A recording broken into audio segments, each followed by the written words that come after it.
Hello, beautiful soul. Welcome to the next edition of Ask the Author. Today I have the pleasure of interviewing Joyce Z. Wazirali. She is the founder and CEO of Unity Conscious Leadership. She's a consultant, coach, counselor, trainer, speaker, author, and entrepreneur. For over 3 decades, Joyce has specialized in Unity Conscious Leadership. She offers tailor-made leadership programs for individuals and business leaders, teaching them how to change their environment to conquer personal and cultural issues from the perspective of unity consciousness. Joyce focuses on solving problems that hold people in the past in their organizations, and it helps them develop their strength in the present to reveal opportunities for the future. In her practice, Unity Conscious Leadership, Joyce works at the rational, physical, social, emotional, spiritual, and soul level. Yes, she goes deep. She offers face-to-face and online tailor-made personal and group programs in the area of leadership, system dynamic work, appreciative inquiry, talents and life mission, as well as trauma counseling. Joyce offers her guidance in Dutch and in English.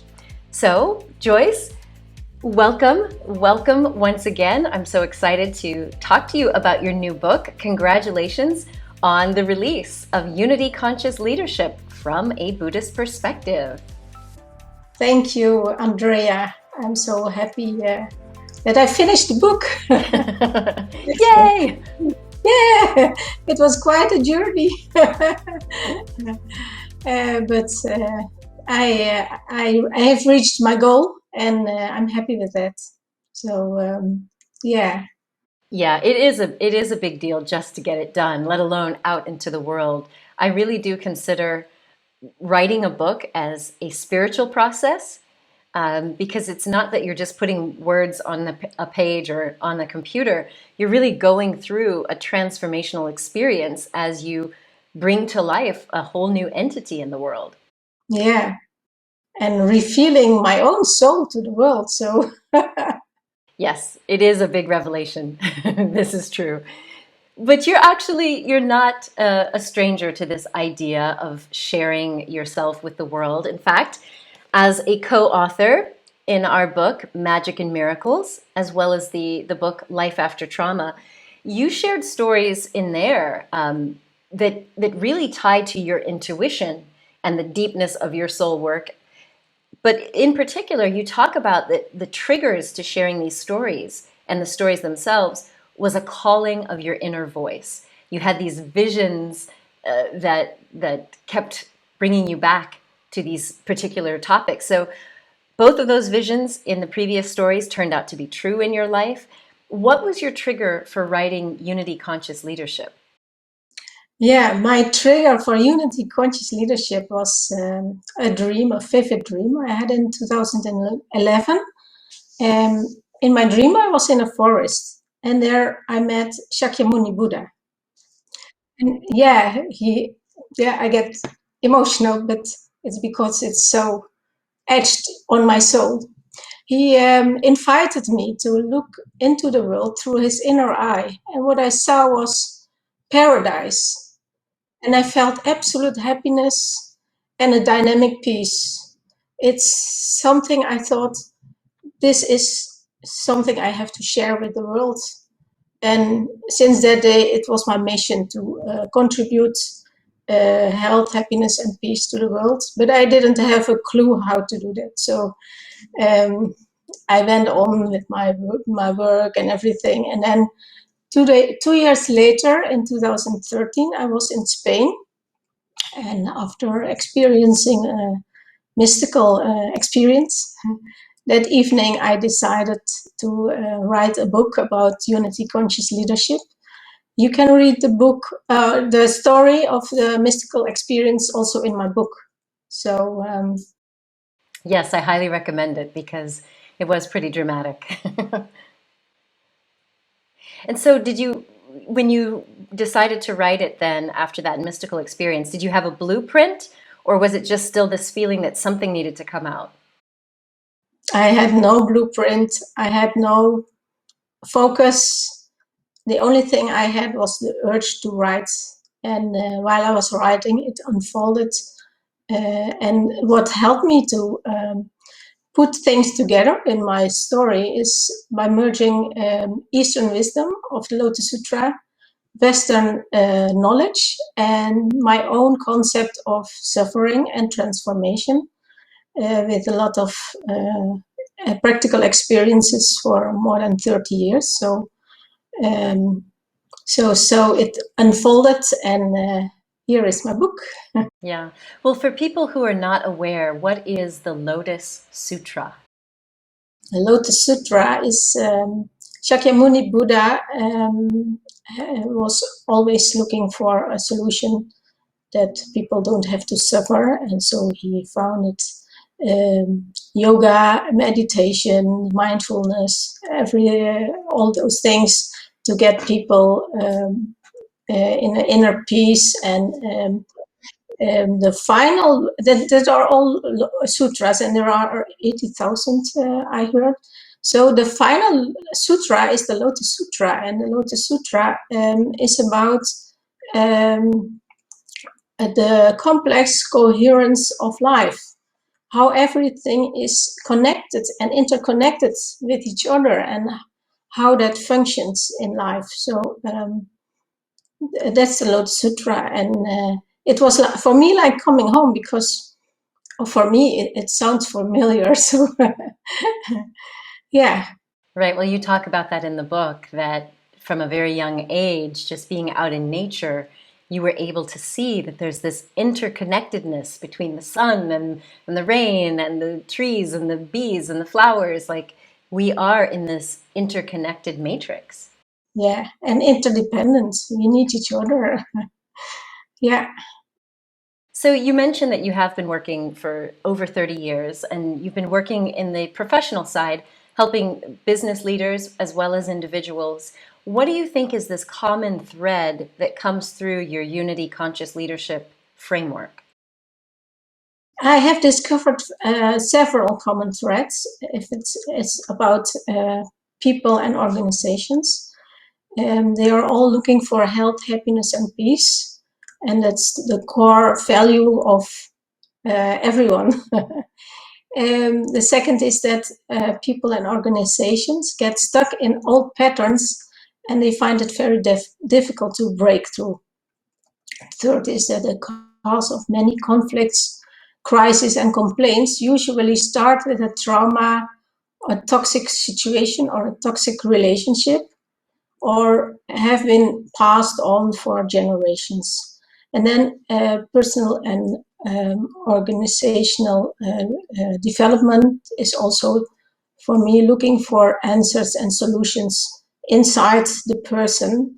And normally my clients are looking for solutions and answers outside themselves. So by finding those solutions in themselves, they can transform the trauma that kept the potential in it, and then it reveals, and that helps them to take steps forward. You and I are definitely on the same wavelength. We're on this Buddhist path where we are looking at this world through the lens of interdependence and knowing who our true self is. But how do you help clients who are unaware of this paradigm, that there's this unity consciousness and that they can become leaders of themselves, even if they're an employee in an organization? How do you help them?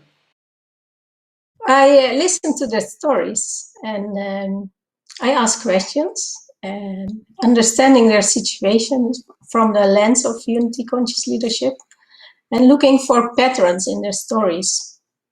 And then after I've heard some stories, I tell them that the situation they're facing too is a reflection of their own inner world. So some get confused. They say, how can I see that? But after explaining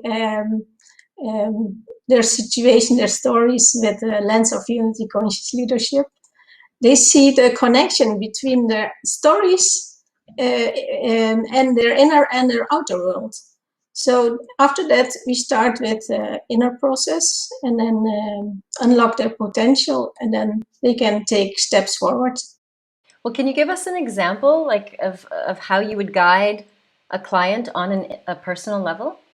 On a personal level, yes. Once I had a client, a woman. She was burned out for a second time when she came to my practice, and she felt very responsible for everyone, and didn't dare to say no or to ask for help, or yeah, she was unconsciously longing for appreciation. She didn't realize that, and what we discovered is that since this behavior she showed on her working place is the same behavior she showed since she was a little child. And that was because she missed the love and connection with her father. And when her baby sister was born, she decided to take the place of her father. And then she took care of her baby sister, gave her love, and helped her mother also at home. So she got also appreciation, and that was a pattern in her life. But we worked on the trauma of missing her father, his love, and releasing all the burdens she carried for other people. And then, yeah, the cause of the burnout was revealed. And as a result, she could sleep well, she was energized, and at her working place, she didn't take over all the work of her colleagues, and she didn't feel guilty about that.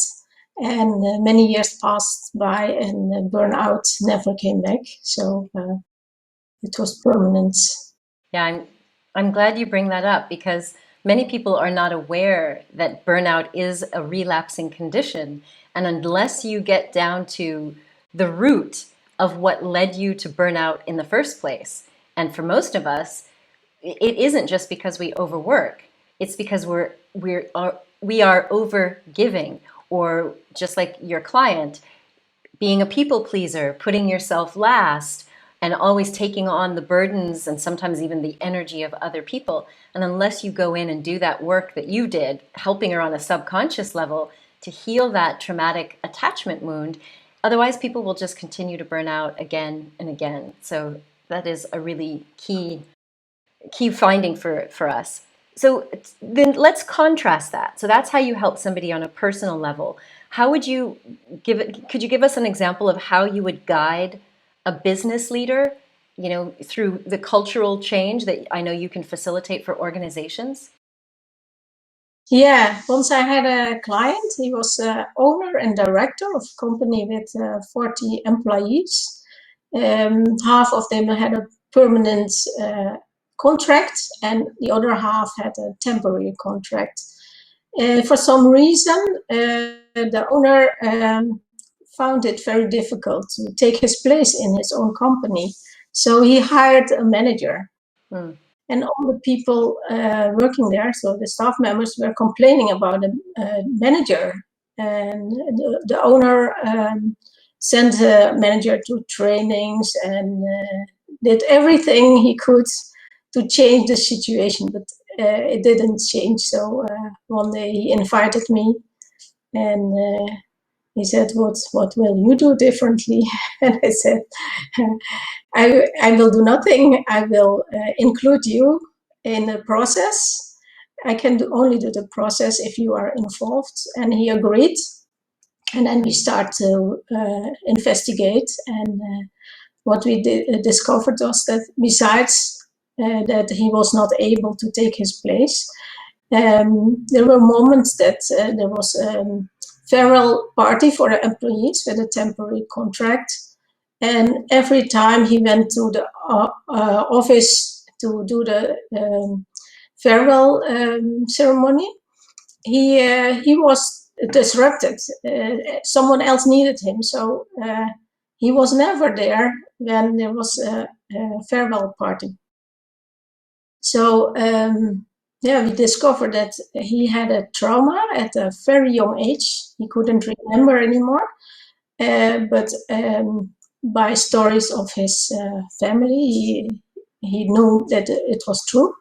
He lost someone very dear at a very young age, and he never said goodbye to that person. So we worked on that trauma, and as a result, he could take his place in his company, and the manager was not needed anymore. So and he after that he always did the farewell parties himself. So the problem was solved, but the solution was in himself. I love that. I love that about your work. What you're pointing out is that the solutions lie within us, and sometimes we just need an opening up of our perspective to be able to see a wider perspective. And because you're from the outside looking in, you can see it. And of course, your training and all of these various modalities helps you. So you also told me as we were working on this book process, we at Make Your Mark Global are very honored that we could bring your book to the world. But what I found was really interesting is that while you were writing the book, you say that you discovered this lens of unity conscious leadership. So why do you think you didn't see it before? Yeah, I used it unconsciously, and it was normal for me. So while I was writing, what you just told me, it's an inner process. And then I discovered a very great gift in myself. And then I realized why my ideas and my vision on life and my answers, my solutions are different from my colleagues, from other people. And so it was a revelation, and I'm happy I have found a diamond in myself, and that's what I want to share with the world. Everyone have a diamond in themselves. So Yeah, I believe that. And so what are you hoping will happen with this book? What is your ultimate goal?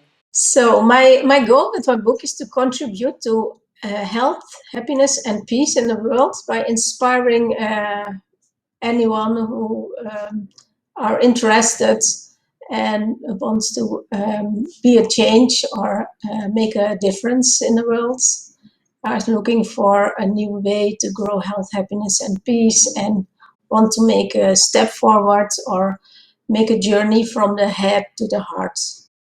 Awesome. We share the same goal. So, this book, Unity Conscious Leadership, is from a Buddhist perspective. But can you put unity conscious leadership into context for the big picture? Clearly, a person doesn't have to be Buddhist to get behind this concept, right?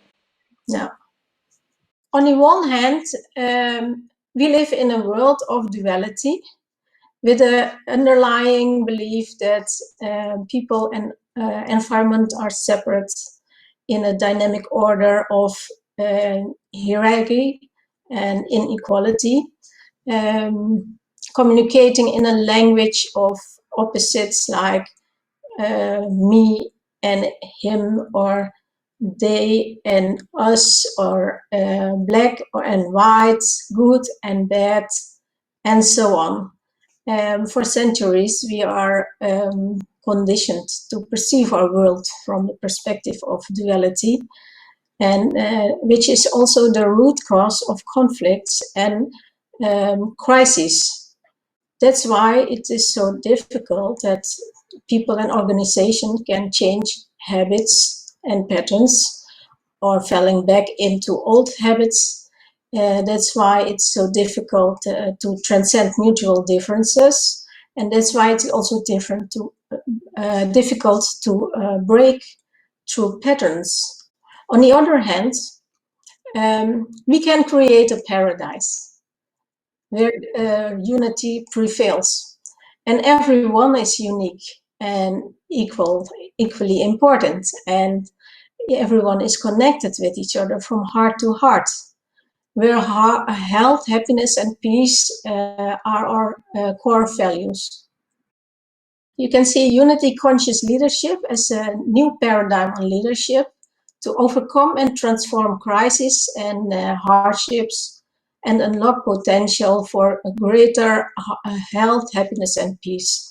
Unity Conscious Leadership offers guidance and leadership courses on personal, cultural, and professional leadership for individuals and business leaders, and to take a sustainable step forward. In a bigger picture, you can see Unity Conscious Leadership as the path from your head to your heart, or as the bridge from duality to unity, or from duality to paradise. That's my purpose.